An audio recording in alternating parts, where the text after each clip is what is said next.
செல்லம் FM விட்றாதடா. Daily go through பண்ண மித்ரா. குட்டி பாட்டு தானடா எடுத்தேன் நானு.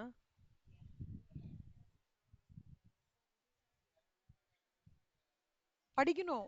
ரீகேப் பண்ணியே ஆகணும். எஃப்எம் தேரி ரீகேப் பண்ணாதான்டா சம் பண்ண முடியும். நோ எஸ்டிமேஷன் நோ அப்ராக்சிமேஷன்லாம் கிடையாது எஃப்எம்ல. டு த பாயிண்டா இருக்கணும். கேபிட்டல் ஸ்ட்ரக்சர்ன்றது வந்து ஒரு ஈக்விட்டி மிக்ஸ் எவ்வளோ, டெட் மிக்ஸ் எவ்வளோ, ப்ரிஃபரன்ஸ் ஷேர் கேபிட்டலோடது எவ்வளோ, ஈக்விட்டி ஷேர் கேபிட்டல் எவ்வளவோ, ரிட்டர்ன் earnings உள்ளது எவ்வளோ, டிபென்ச்சர்ஸ் எவ்வளோ அப்படின்னு சொல்றது வந்து கேபிட்டல் ஸ்ட்ரக்சர். சரியா? ஒரே நிமிஷம்.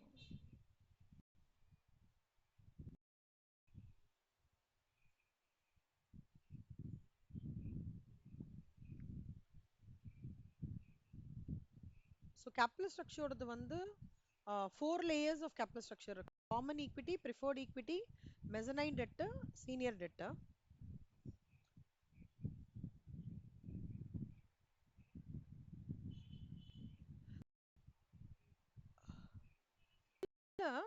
சீனியர் டெட் வந்து லோ ரிஸ்கி, காமன் ஈக்விட்டி வந்து ஹை ரிஸ்கி.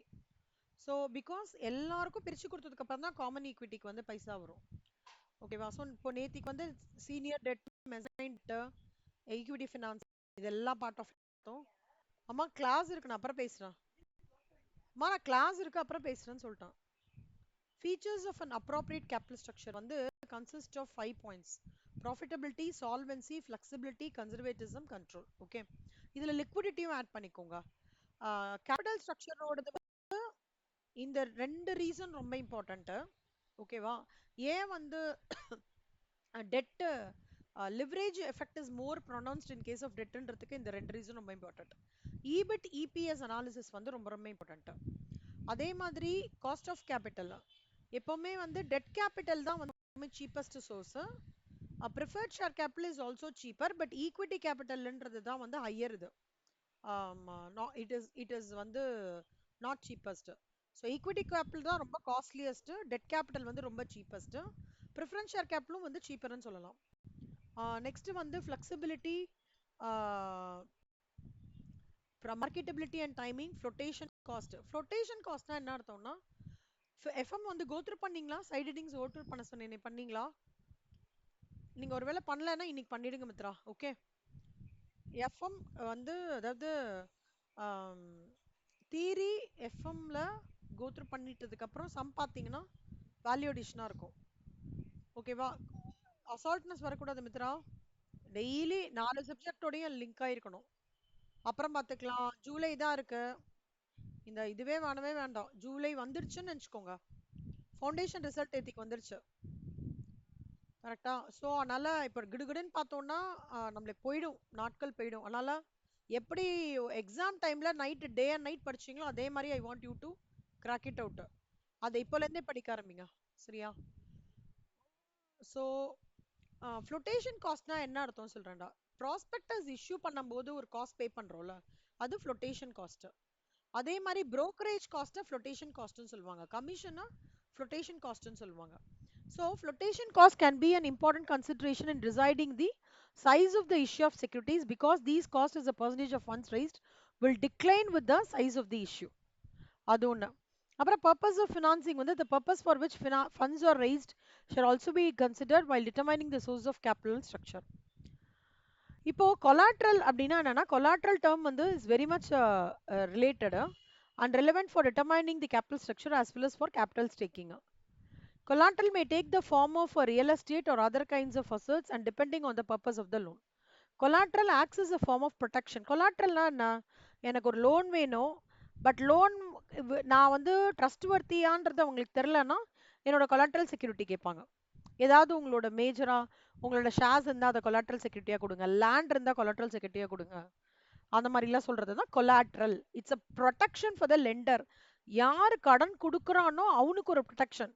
சரி, ஒருவேளை இவ ரீபேமெண்ட் பண்ணாலும் அதை வித்துட்டு நம்ம காசாக்கிக்கலாம் அப்படின்னு சொல்றது கொலாட்ரல்.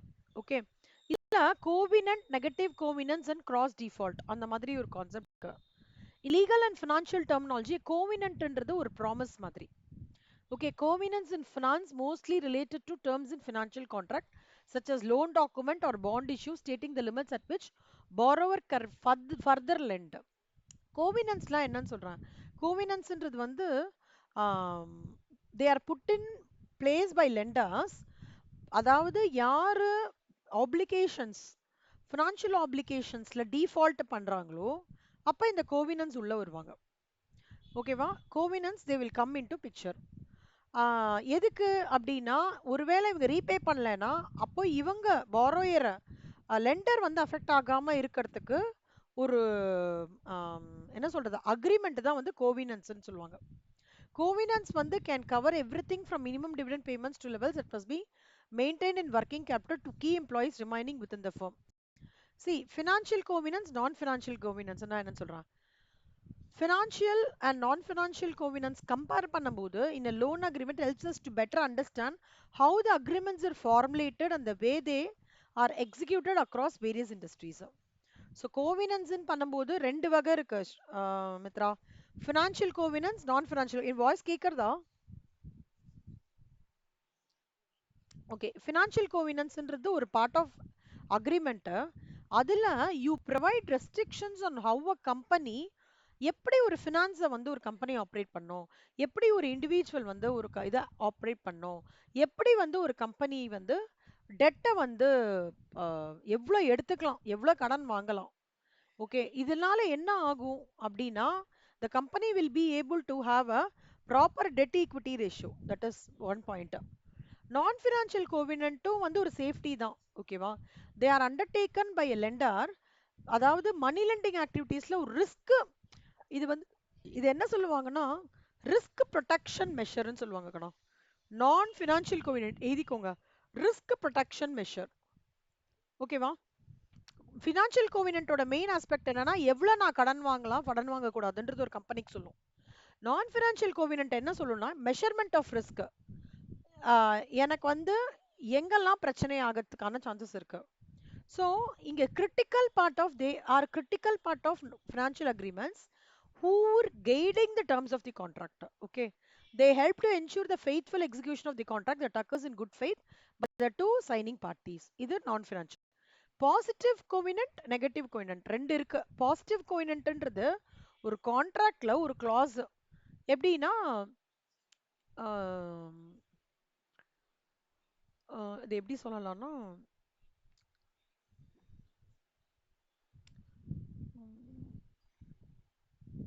அதாவது இந்த கண்டிஷன் மாதிரி. அதாவது எப்படின்னா இது இந்த கான்ட்ராக்ட் நீங்க கோ த்ரூ பண்ணணும்னா இந்த விஷயங்கள் பண்ணியிருக்கணும். இந்த கான்ட்ராக்ட் கோ த்ரூ பண்ணணும், அதாவது இவருக்கு நீங்க கொடுக்கணும் பைசா கொடுக்கணும்னா இந்த கிரெடிட் ரேட்டிங் என்ஷூர் ஆயிருக்கணும். அதே மாதிரி இவருக்கு பைசா கொடுக்குறீங்கன்னா ஆடிட்டட் ஸ்டேட்மெண்ட் ஃபினான்ஷியல் ஸ்டேட்மெண்ட்ஸ் இருக்கணும். அந்த மாதிரி ஒரு லெண்டருக்கே ஒரு வார்னிங் மாதிரி. இப்ப அம்மா சொல்லுவாங்கல்ல, ரொம்ப வழுக்கிற இடத்துல பார்த்து காலை வச்சுட்டு போன்னு சொல்லுவாங்க. அம்மா இல்லைன்னா யாரும் சொல்ல மாட்டாங்க. நம்ம கரெக்டா வழுக்கிற இடத்துல அம்மா சொன்னது ஞாபகம் வரும். அந்த மாதிரி பாசிட்டிவ் கோவினன்ட்ன்றது it's a clause that requires the borrower to perform specific actions. borrowerனா யாருடா?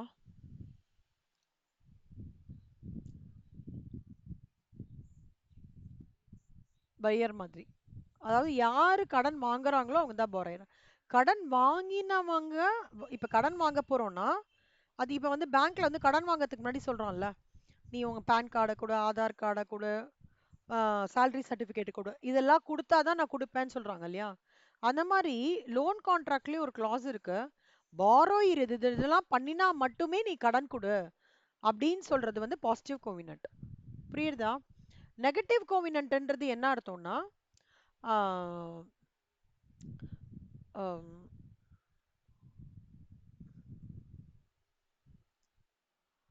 இந்த லெவல் ஆஃப் அமௌண்ட்டுக்கு மேல 40% ஆஃப் இந்த என்ன சொல்றது, இப்போ ஆல்ரெடி நீ வந்து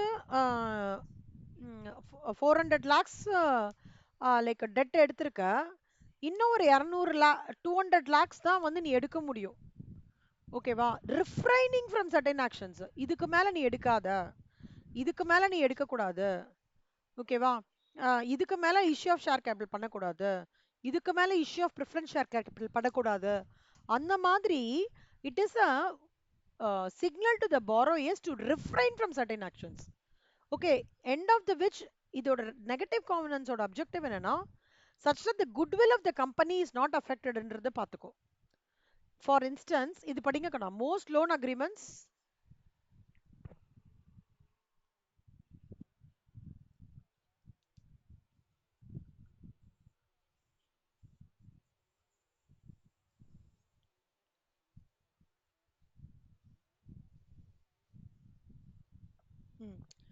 loan agreement வந்து they require a ratio of total debt to a certain measure of earnings not to exceed a maximum amount. இதுக்கு மேல நீ கொடுக்காத, இதுக்கு மேல நீ கடன் வாங்காத, இதுக்கு மேல உன்னை சிரமப்படுத்திக்காத.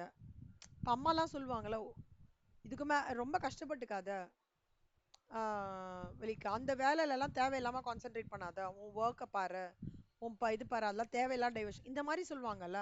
அதாவது பிரச்சனையில போய் மாட்டின்ற கூடாதுன்னு சொல்றது நெகட்டிவ் கோவினன்ட். அதாவது பிரச்சனையே வராம பாத்துக்கிறது, அதாவது எப்படி சொல்றது, பிரச்சனைக்கான ஆப்பர்ச்சுனிட்டியே கொடுக்க கூடாதுன்றது நெகட்டிவ் கோயினன்ட். பாசிட்டிவ் கோயினன்ட் என்ன அப்படின்னா நீ கம்ஃபர்டபுளா தான் இருக்கும் எப்பவுமே. அந்த மாதிரி நீ இவனுக்கு கடன் கொடுக்குறியா, அதுக்கு முன்னாடி இவங்கிட்ட இதெல்லாம் வாங்கி வச்சுக்கோ, அதுக்கப்புறம் கடன் கொடு. அதாவது அந்த லெண்டர்னு ஒருத்தர் கன்வெர்ட் ஆகிறதுக்கு முன்னாடி, பாரோயர்னு ஒருத்தர் வரத்துக்கு முன்னாடியே பாரோயர் என்னெல்லாம் பண்ணணும்ன்றது சொல்றது வந்து பாசிட்டிவ் கோவினன்ட். ஓகேவா? நெகட்டிவ் கோவினன்ட் என்னன்னா நான் லெண்டர் நான் என்ன பண்ணாம இருக்கணும் அப்படின்றது நெகட்டிவ் கோவினன்ட். புரியுறதாடா? ரெண்டுத்துக்கும் டிஃபரன்ஸ் புரியுதா? ஓகே. கிளாஸ் டிஃபால்ட்னா என்ன தெரியுமா கடா? பாண்ட் அக்ரிமெண்ட்லயோ லோன் அக்ரிமெண்ட்லயோ that a default event triggered in one instance will carry over to the other.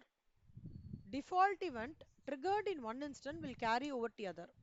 Cross default is a provision in a bond indenture or a loan agreement that puts a borrower in default if the borrower defaults on another obligation. அதாவது cross டிஃபால்ட்னா ஒரு certain லோனோ பாண்ட்லயோ class add ஆகும். that stipulate that a default event triggered in one instant. ஒரு விஷயம் நடக்கிறதுனால இன்னொரு விஷயமும் create ஆகிறதுன்னு வச்சுக்கோங்க, அது கிராஸ் டிஃபால்ட். இப்போ வந்து ஒரு ஆள் வந்து கார் லோன் பே பண்ண முடியலன்னு வச்சுக்கோங்களேன், அவனால அவனோட ஹவுஸ் ப்ராப்பர்ட்டி லோன் பே பண்ண முடியலன்னா ஆட்டோமேட்டிக்லி என்ன ஆகும், அவனால கார் லோனும் பே பண்ண முடியாது. புரியுதா? அதான் கிராஸ் டிஃபால்ட்.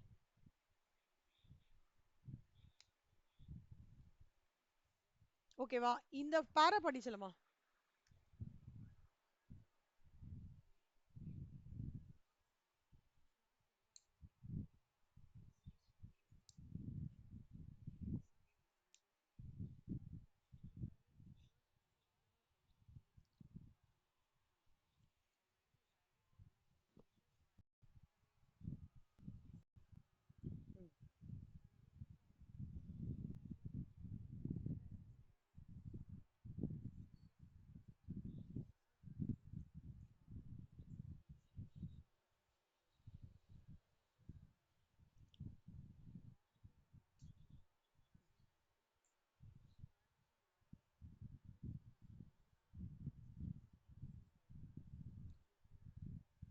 புரியுதா செல்மா? எல்லாமே கவர் பண்ணியிருக்கான். கிராஸ் டிஃபால்ட்னா என்ன, நெகட்டிவ் கோவினன்ட்னா என்ன, பாசிட்டிவ் கோவினன்ட்னா என்ன, எல்லாமே கவர் பண்ணியிருக்கான். அதாவது நம்மளை சுத்தி பாசிட்டிவ் பீப்புள் வச்சுக்கணும்ன்றது சொல்றது பாசிட்டிவ் கவர்னன்ட். ஓகே. நெகட்டிவ் கோவர்னன்ட்ன்றது வேற வழி இல்லாம நீங்க ஒரு நெகட்டிவ்ல வேற வழி இல்லாம நீ லோன் கொடுக்க போறேன்னா அப்ப நீ வந்து என்னெல்லாம் என்ஷூர் பண்ணிக்கணும், ரொம்ப லோன் ஜாஸ்தியாகவும் கொடுக்காத, பிரச்சனையில மாட்டிக்காம இரு, அந்த மாதிரி சொல்றது நெகட்டிவ் கோவினன்ட். ஓகேவா கண்ணா? கிராஸ் டிஃபால்ட்ன்றது ஒரு லோன் என்னால கட்ட முடியலையா, அது இன்னொரு லோனை என்னால கட்ட முடியாம போயிடும்ல, அப்ப இதனால அதையும் பாதிக்கிறதுன்றது தான் cross default. Okay. a person automatically defaults on a car loan if he defaults on his mortgage. capital staking ன்றது mitigating the risk in the investment. ரெண்டு கண்டிஷன்ஸ் இருக்குடா இதுல, risk and return. Risk return analysis ரொம்ப important Mitra. Financial மேனேஜ்மெண்ட்ல ரொம்ப ரொம்ப important topic. How do you risk is to reward ரேஷியோன்னு சொல்லுவாங்க. எப்போவுமே லேயர் ஆஃப் த இது பார்த்தோம்னா சீனியர் டெட் வந்து ஃபர்ஸ்ட் பே பண்ணிடணும், மெசனைன் டெட் அடுத்தது, ப்ரிஃபர்ட் ஈக்விட்டி அடுத்தது, ஃபைனலாக தான் காமன் ஈக்விட்டி. ஓகேவா? இதுதான் bottom layers will be repaid first. Top layers வந்து சம்டைம்ஸ் ஒண்ணுமே இல்லைன்னா காலி, பைசா கூட இருக்காது ஈக்விட்டிக்கு. அதான் senior and junior debt management. Senior junior debt மேனேஜ்மெண்ட்ன்றது ஒன்றும் இல்லை, long term liability or non current லைபிலிட்டியை தான் சீனியர் ஆர் ஜூனியர் டெட்னு சொல்றாங்க. சீனியர் டெட்ன்றது லாங் டேர்ம் லைபிலிட்டி, ஜூனியர் டெட்ன்றது ஷார்ட் டேர்ம் லைபிலிட்டி. இப்போ காஸ்ட் ஆஃப் ஈக்விட்டி வந்து எக்ஸீட்ஸ் த காஸ்ட் ஆஃப் டெட்னு வச்சுக்கோங்க செல்லம், then there is a chance preference shifts from equity to debt. senior debt வந்து very very helpful for debt. இது வந்து MCQ question கண்ணா, underline பண்ணிக்கோங்க. senior debt is often secured இருக்கும் senior debt. ஓகேவா? அதே மாதிரி senior and subordinate debt are long term source of debt finance serving different purposes. Capital structure தியரிஸ்ல நிறைய theory இருக்கு, ஒன்னொன்னா பார்க்கலாம். Net income approach, net operating income approach, traditional approach, Modigliani Miller hypothesis, trade off theory, pecking order theory. சரியா?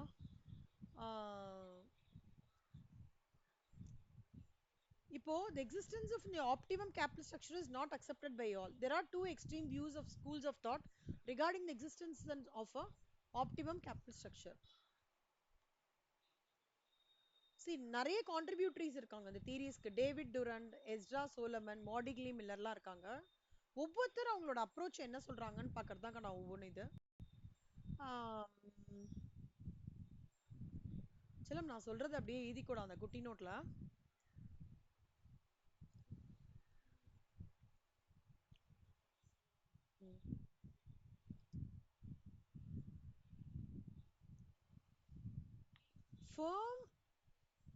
firm has 100% payout ratio na hyphen firm is paying 100% of its earnings as dividends. ஒரு firm 100% payout ratio ன்னு சொல்றாங்கன்னு வச்சுக்கோங்க கண்ணா. Okay, அப்படின்னா என்ன அர்த்தம்னா அவங்களோட 100% of the profit டிவிடெண்டா declare பண்றாங்கன்னு அர்த்தமா. இது ஒரு ஸ்டேட்மெண்ட், எழுதிக்கோங்க.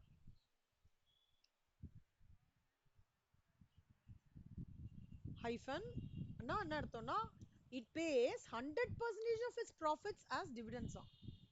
அதே மாதிரி இது எழுதிக்கோங்க, அப்புறம் சொல்றேன்.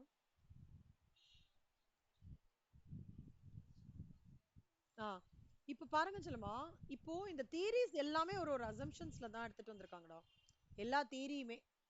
அதாவது இந்த தியரிலாம் என்ன சொல்றதுன்னா, இப்போ நம்ம பர்ஃபெக்ட் காம்படிஷன் சொல்லிட்டு 11th படிச்சிருப்பீங்க தெரியுமா எக்கனாமிக்ஸ்ல.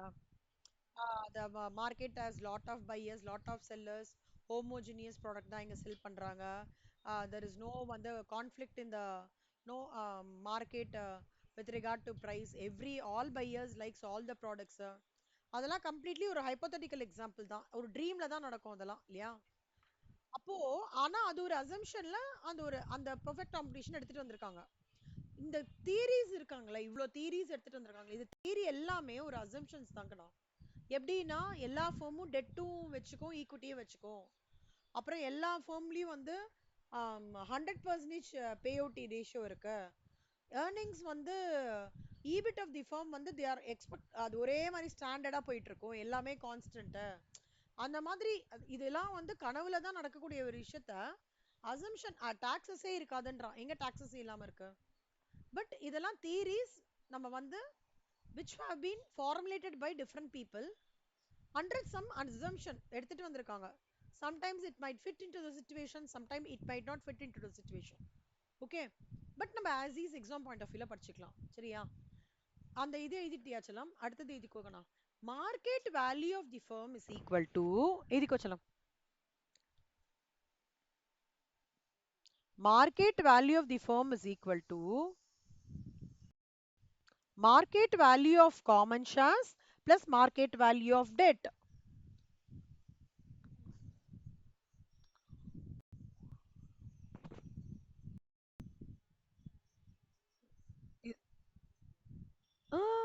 Market value of the firm is equal to firmனாலே ரெண்டுமே இன்க்ளூடட்ரா, ஈக்விட்டியும் வேணும் டெட்டும் வேணும். So market value of common shares plus market value of dead.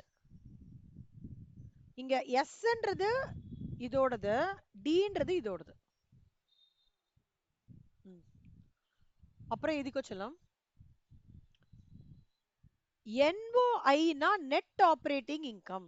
NOI-னா என்ன? Net operating income. இதுண்டியா? Okay. Net income is equal to NI. Net income is equal to net operating income minus interest. அதாவது இந்த capital structure தியரிஸோட outcome இதெல்லாம் அவங்க சொல்றது. அதாவது இந்த chapter படிக்கிறதுக்கு இது வந்து ஒரு பிள்ளையார் சொல்லின்னு வச்சுக்கோங்களேன். அப்படி net income is equal to net operating income minus interest. Net income அப்ரோச்ல வந்து யார் எடுக்கிறாங்கன்னா டேவிட் டுராண்ட்னு ஒருத்தர் எடுக்கிறாருடா நெட் இன்கம் அப்ரோச்ல.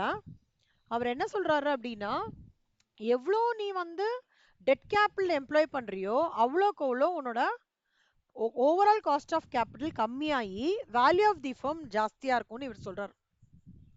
இவர் என்ன சொல்றாருன்னா, எவ்வளோக்கெவ்வளோ டெட் கேபிட்டல் நீ ஜாஸ்தி பண்றியோ அவ்வளோக்கெவ்வளோ உன்னோட காஸ்ட் ஆஃப் கேபிட்டல் கம்மியாகி வேல்யூ ஆஃப் தி ஃபர்ம் வந்து ஜாஸ்தி ஆகும்ன்றதை இவர் சொல்றாரு. அகைன் இவரும் நிறைய அசம்ஷன்ஸ், எல்லா அசம்ஷன்ஸ்லயும் ஒரே முக்கியமான point, they are not taking tax into consideration. செல்லம், அவங்கள பொறுத்த வரைக்கும் எங்கேயுமே கார்பரேட் டாக்ஸஸ் கிடையாதுன்னு சொல்லிட்டு இந்த அப்ரோச் எடுத்துட்டு வந்திருக்காங்க. பட் ப்ராக்டிக்கலா அப்படியா? கிடையாது. ஓகே, எப்பவுமே ஞாபகம் வச்சுக்கோங்க செல்லம், cost of debt is always cheaper than cost of equity. ஒரு thumb rule of this chapter. Cost of debt is cheaper than cost of equity. 3 times சொல்லுங்க. Cost of debt is cheaper than cost of equity.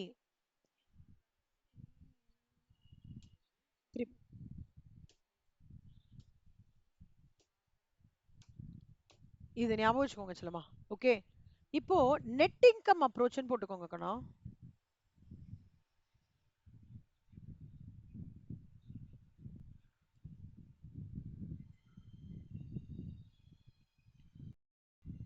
போட்டுட்டீங்களா?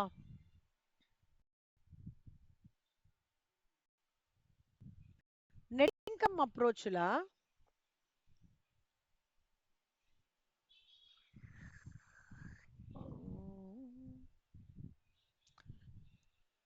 இது எழுதிக்கோங்க செல்லம்.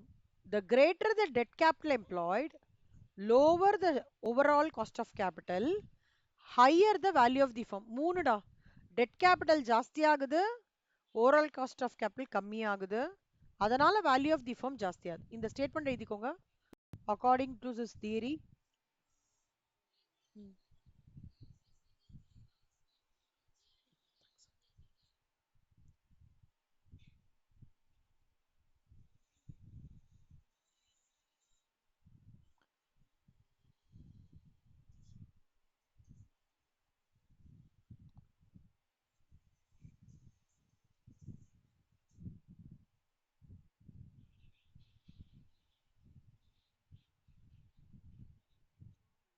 Good.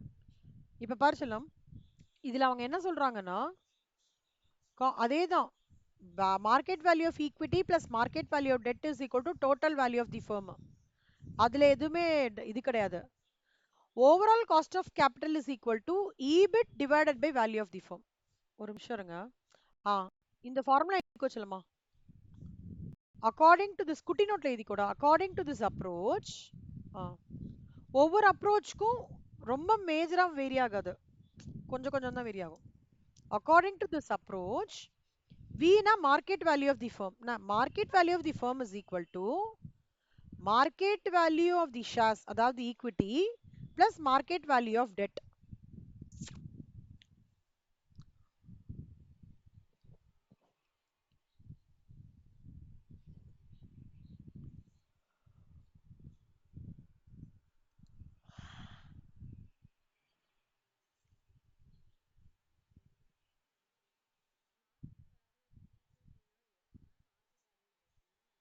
ஆமா, ஈக்விட்டின்றது ஒண்ணும் இல்லடா, shares தான் சொல்றாங்கடா, அதனால தான் எஸ் வச்சிருக்காங்க. டெட்ன்றது இந்த டிடி, வேல்யூன்னு சொல்றதுனால வி போட்டிருக்காங்க, வேற எதுவும் இல்ல. சரி, அதுலயே market value of equity is equal to net income divided by cost of equity. NI divided by KE. நான் அது ஃபார்முலா வச்சு ஆக்சுவலா உங்களுக்கு சொல்லி தரல. ஒரு மாதிரி ஃபார்மேட் வச்சு தான் சொல்லி தர போறேன். பட் தென் எழுதிக்கோங்க. கேஸ் படிச்சிருக்கோம் கரெக்டா சொல்லுமா. K0 is equal to overall cost of capital is equal to EBIT divided by V.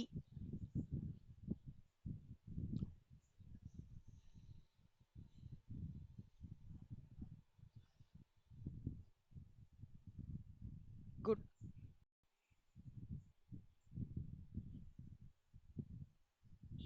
Net operating income approach. Net operating income approach வந்து டேவிட் டுரான் சொன்னாங்கடா.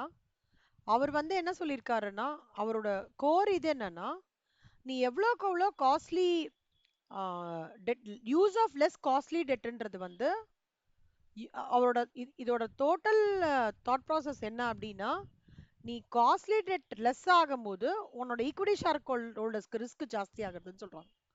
எழுதிக்கோங்க செல்லம். Net operating income approach David டுரண்ட்.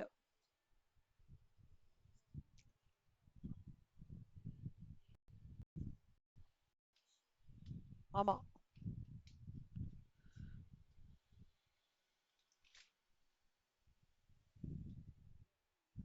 ஓகேவா? So use of less costly debt increases the risk to equity shareholders. Use of less costly debt increases the risk to equity shareholders.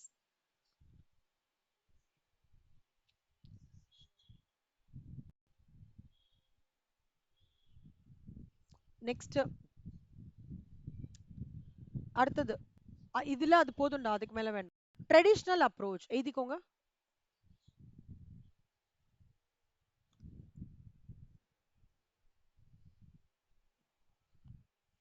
Traditional approach hyphen intermediate approach. Ezra Solomon.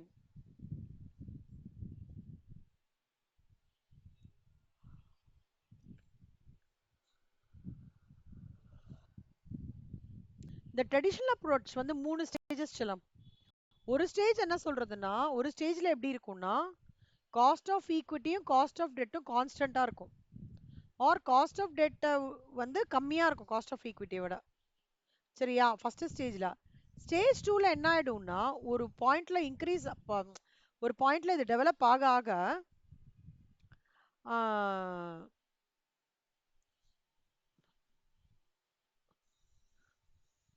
Dead வந்து increase ஆயிட்டே போகும்.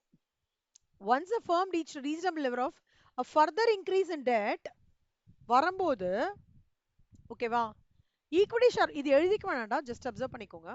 Equity share ஹோல்டர்ஸ்க்கு risk create ஆகும். Stage 3ல என்ன ஆயிடும், dead capital increase பண்ண பண்ண பண்ண என்ன ஆயிடும், ஈக்விட்டி ஷேர் ஹோல்டர்ஸ்க்கு மட்டும் ரிஸ்க் இல்லாம டெட் ஹோல்டர்ஸ்க்கும் ரிஸ்க் ஆயிடும். புரியுதா? இதுதான் அந்த 3 ஸ்டேஜஸ். இதுல அவ்வளவுதான்டா, பெருசா ஒண்ணும் கிடையாது.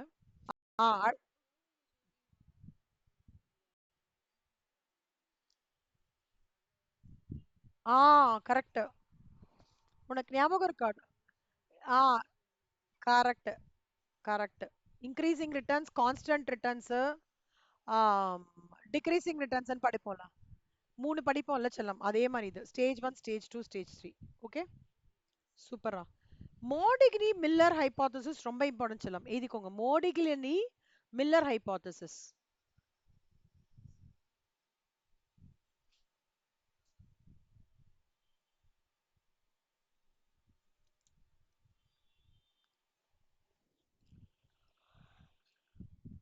இவர் என்ன தெரியுமா சொல்றாரு பா, காஸ்ட் ஆஃப் கேபிட்டலுக்கும் வேல்யூ ஆஃப் தி ஃபர்முக்கும் பெருசா சம்பந்தமே இல்ல.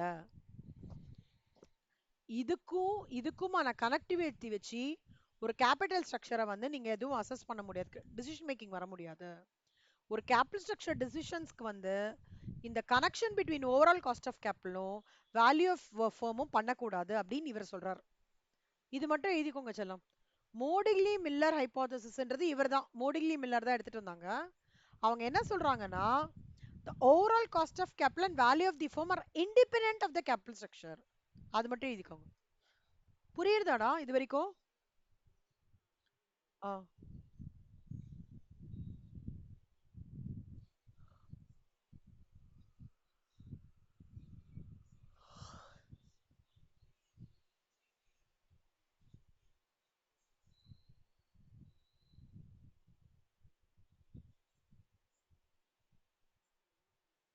குட்.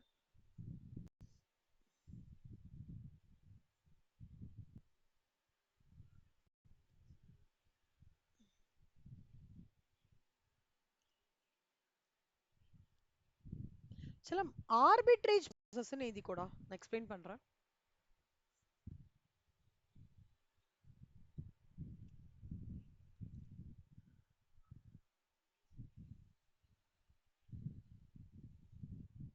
ம்.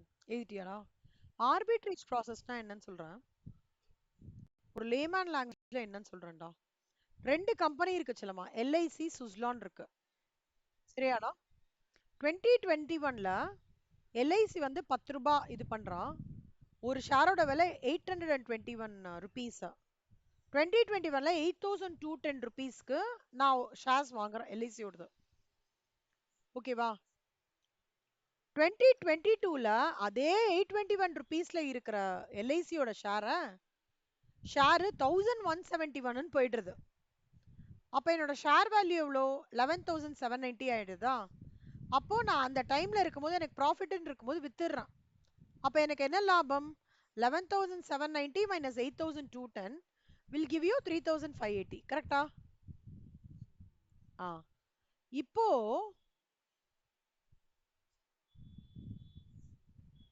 சுஸ்லான் சுஸ்லான் இங்க கரெக்டா எனக்கு இந்த 3580 வந்தது இல்ல செல்லம் ப்ராஃபிட். இந்த 11770 வரும்போது கரெக்டா என்னைக்கு நான் வித்தேனோ அன்னைக்கு சுஸ்லான்ல அப்பதான் ஸ்டார்ட் பண்றாங்க பிஎஸ்சி லிஸ்டிங்ல 7 ரூபான்னு போடுறான் ஒரு ஷேர் விலை. நான் என்ன பண்றேன், இந்த 11790 வச்சு 1284 ரூபாய்க்கு அந்த ஷேரை வாங்குறேன்.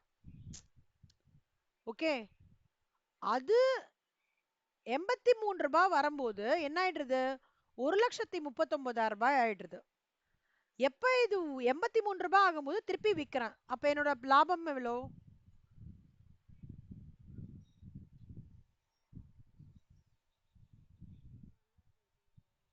சோ இந்த ஜேர்னி பார்த்தோம்னா 8210 ரூபான்ற ஒரு அமௌண்ட்டை நான் இன்வெஸ்ட் பண்ணி 2021ல 2023ல எவ்வளோ என் கையில இப்ப அமௌண்ட் வந்திருக்கு?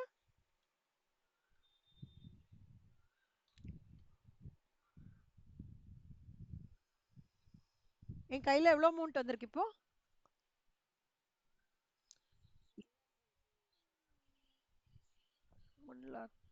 1,20,000. ஆ, 1,20,000 லாபம் வந்திருக்கு. கரெக்டா? அப்போ போட்ட இதுல இருந்து எனக்கு எவ்வளோ ஆல்மோஸ்ட் இது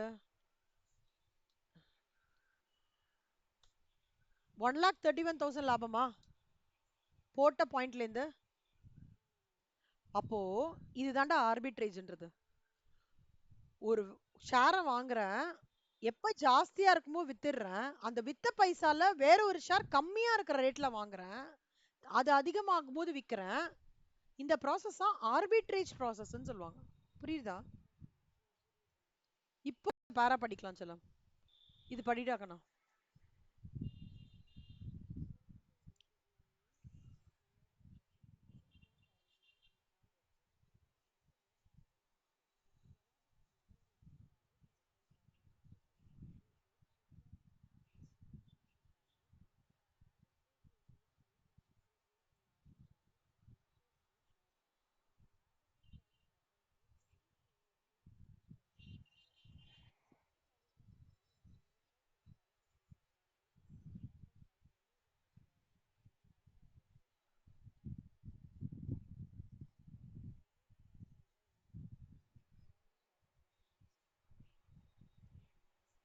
செல்லம் அடுத்த பேரா படிடா. Because of this arbitrage process.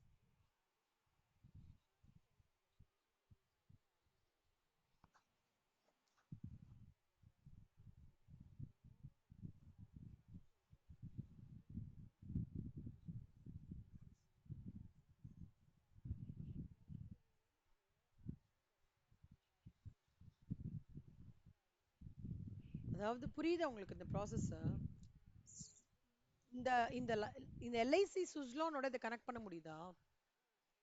ஸ்விட்சிங் ஆஃப் ஆ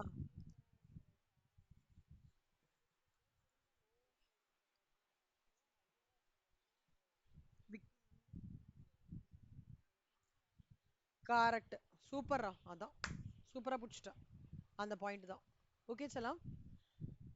இப்போ வந்து ரிவர்ஸ் ஒர்க்கிங் ஆஃப் ஆர்பிட்ரேஜ் ப்ராசஸ்ன்னு ஒன்று சொல்றாங்கடா. இது ரிவர்ஸ் ஒர்க் எப்படி ஒர்க் ஆகுதுன்னா, அன்லிவர்டு ஃபார்ம்னா என்ன அர்த்தம்னா டிபெஞ்சஸே இல்லாத ஃபார்ம்டா.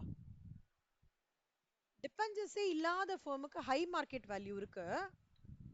இஃப் ஒரு ஒரு திஸ் இஸ் அகைன் ஒரு சினாரியோ தான். ஒரு இந்த மாதிரி ஒரு சினாரியோ இருந்ததுன்னா அப்படி எப்படி அப்படி ஒரு அன்லிவர்ட் ஃபார்ம்னாலே டெட் கேபிட்டல் கிடையாது.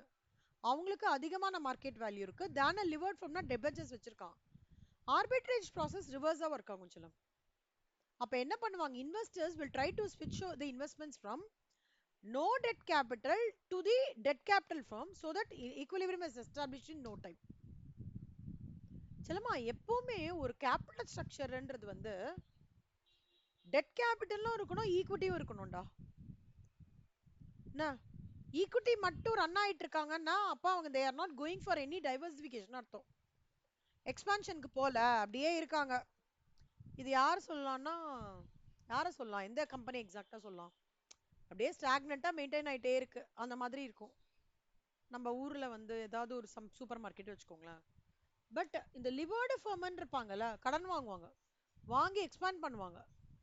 லைக் உங்களுதுல வந்து எதுடா அது என்னது, நல்ல ஒரு ஹோட்டல் இருக்கே பேர் மறந்துட்டேன், செயின் ஆஃப் ஹோட்டல்ஸ்.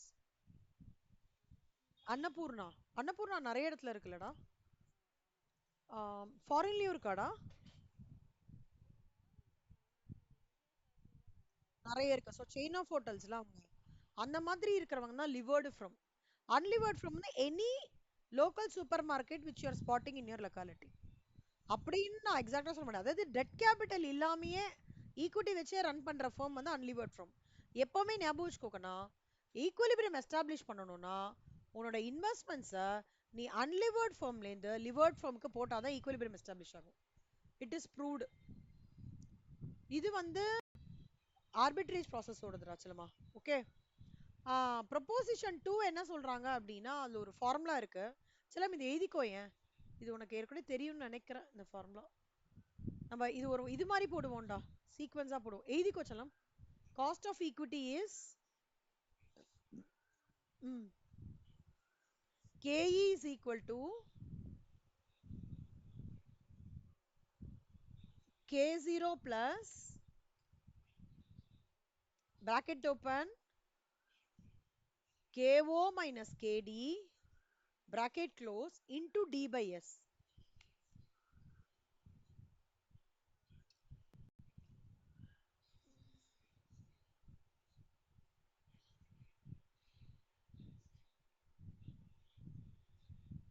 அப்புறம் எழுதிக்கோ செல்லம். Value of unlevered firm is equal to எழுதிக்கோ. Value of unlevered firm is equal to EBIT into 1 minus T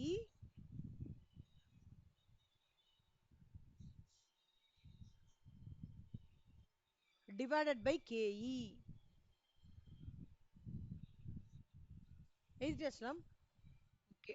KE னா உனக்கு ஆல்ரெடி தெரியும்ல கண்ணா, cost of capital, cost of equity. Value of levered firm is equal to value of unlevered firm plus debt.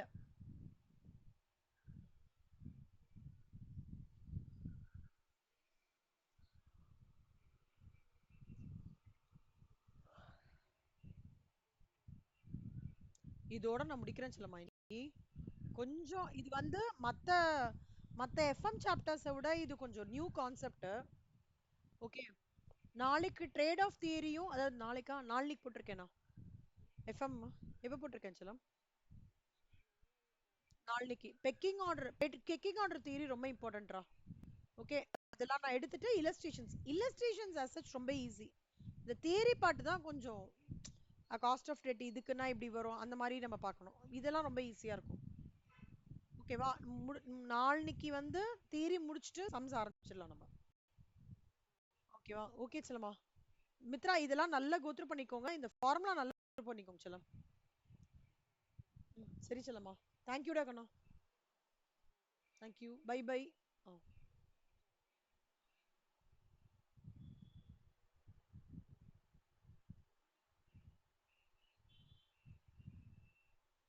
Shivani good morning டா. அப்புறம் எப்படி படிச்சிட்டு இருக்கீங்க?